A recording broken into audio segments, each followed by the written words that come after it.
صباح الخير، صباح الصحة، وتحياتي لكم. وأنا الجو برد زي ما انتم شايفين، وأنا جاي معايا وصفات سحرية لعلاج نزلات البرد والسعال.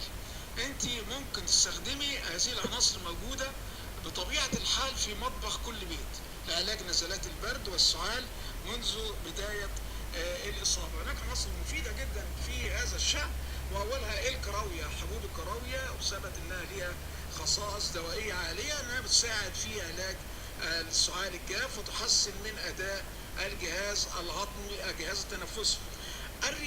الريحان ده نبات عظيم ذكر في القرآن، بيخفف حدة نزلات البرد والسعال.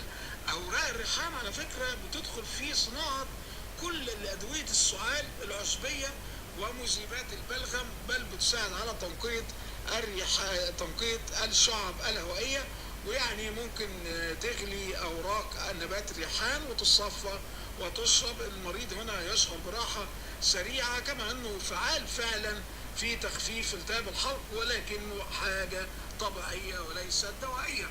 القرفة والقرفة يعني نبات مهم جدا، بغير ان هو مضاد للالتهاب، انه مضاد للأكسدة. مضادات الأكسدة هي حديث العالم، ومضاد الأكسدة مضاد للفيروسات والبكتيريا، وثبت انها فعالة في الوقاية من نزلات البرد. يعني بتعملي ربع ملعقة من القرفة المطحونة مع معلقة كبيرة من عسل النحل، والخليط ده بسرعة بيتعمل، ويتناول الخليط مرتين يوميا لمدة 3 أيام. هيضع فعلا حد ونهاية لأشد أنواع نزلات البرد، وأرجوكم جربوها لا قدر الله لو الإنسان تعبان في البيت.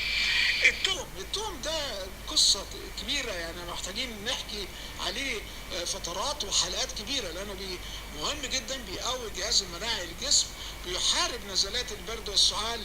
وفصوص التوم خليها أساسية في أطباقك بصفة يومية. التوم يا جماعة هو يعني صيدلية متكاملة، يحتاج 10 حلقات عشان نحكي فيه، وإن شاء الله هنلتقي حديث عن التوم. يعني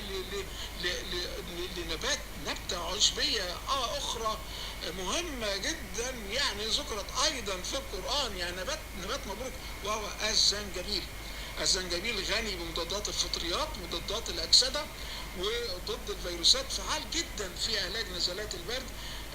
أي مريض في البيت بيشرب الزنجبيل بيخفف حدة السعال والتهاب الحلق. يمكن عمل شراب الزنجبيل المغلي، وأيضا بتضيف إليه العسل والليمون، يبقى عندك شراب طبيعي لمكافحة نزلات البرد والسعال، يعني لا يقارن بأي شراب. العسل طبعا هو عسل النحل المعروف والسلاح الأبدي والعظيم والمبارك، يهدئ السعال، ويضاف للزنجبيل والليمون، ويضاف لحاجات كثيرة جدا.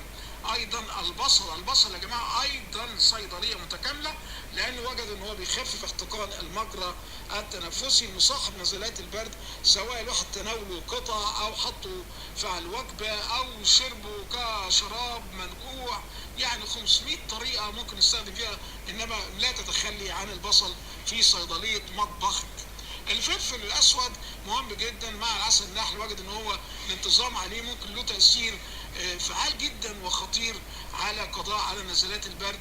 ايضا ملح الطعام، وجد ان هو مهم جدا، لو ملح واتعمل كخرخره بيفيد جدا التهاب الحلق.